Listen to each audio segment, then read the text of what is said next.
I'm going to show you a library that lets you communicate with your MCP servers directly in your code. You can use it with any LLM you prefer. Previously, communicating with MCP servers required specific MCP clients. We already have clients like WinServe, Cursor, and Claude Desktop. Now you can use this new MCP client library. It works by using an agent and comes with some pretty cool features. It's also really easy to install. I'll show you how to set it up. If you're not familiar with code, keep in mind that this does require some coding knowledge to use properly. Even if you're new to it, that's not a big issue. I'll also show you how to vibe code with it.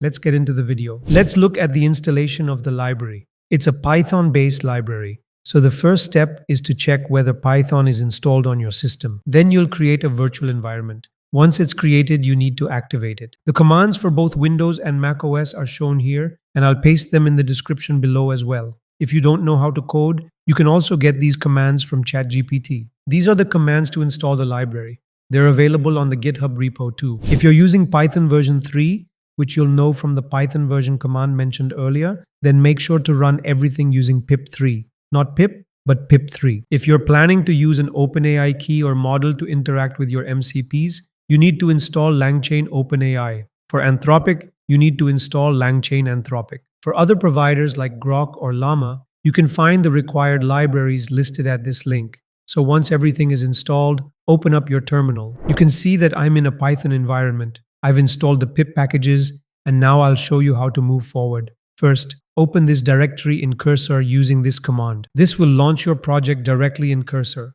Once it opens in Cursor, create a new file named .env. Your project will only have the virtual environment folder at this point. You need to create the other files yourself and add the code manually. Create the .env file and paste the following line with your API key. You only need to paste the key for the provider you're using. I'm using OpenAI in this example, so I pasted that key. Let me quickly explain the code and how it works. At the top, you can see different inputs from MCP use, LangChain, and OpenAI as we're using OpenAI for the LLM. We define a function, and load.env loads the environment variables from the .env file. Then we create an MCP client using the MCP configuration from a separate file. I've placed it here. You can see the Airbnb MCP configuration is right here.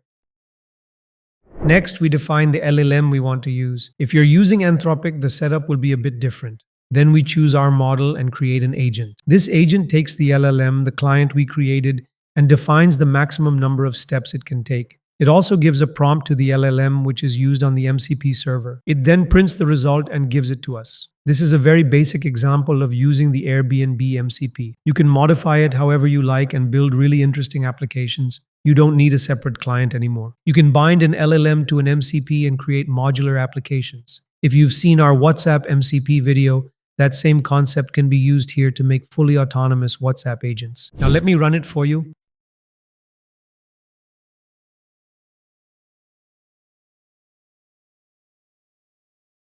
The server has started and it's running. It looks like there was some kind of error, but we still got the output. We received the listings from the Airbnb and MCP. It gave us the links because we added a feature that filters listings by our preferences, like having a pool and good ratings. It handpicked based on those conditions. This is a cool implementation. It works, and the possibilities for creating different agents are endless. The code you just saw is already in the GitHub repository, so there's no need to include it in the description. If you want to modify the code, you can either write it yourself or ask Cursor to do it. One issue you might run into is that Cursor doesn't have the context of this framework. To give it that context, scroll down to the Features section and go to Docs.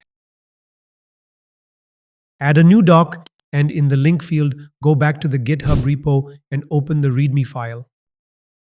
You don't need to provide the link to the entire repository. Just use the README file since it contains the full documentation. Copy the link and paste it into the docs section. Cursor will read it, index it, and use it as context.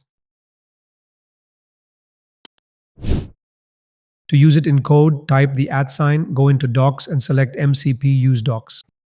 It will reference that and generate code based on the framework properly. Another thing you can do is convert the repo into an LLM ingestible format if you have any questions about it. To do that, you can replace hub with ingest in the URL.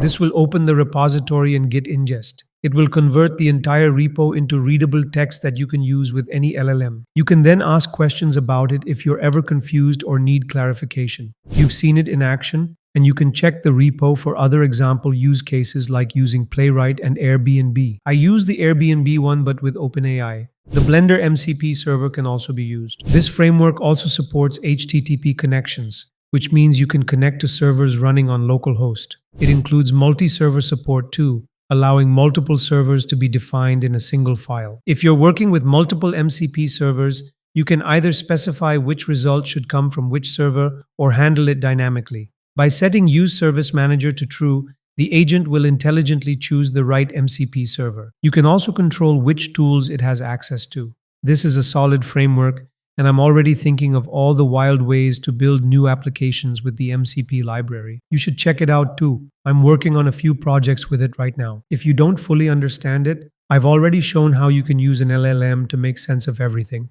You can also ask ChatGPT or let Cursor write the code for you. If you liked the video, consider donating through the link in the description and do subscribe. Thanks for watching.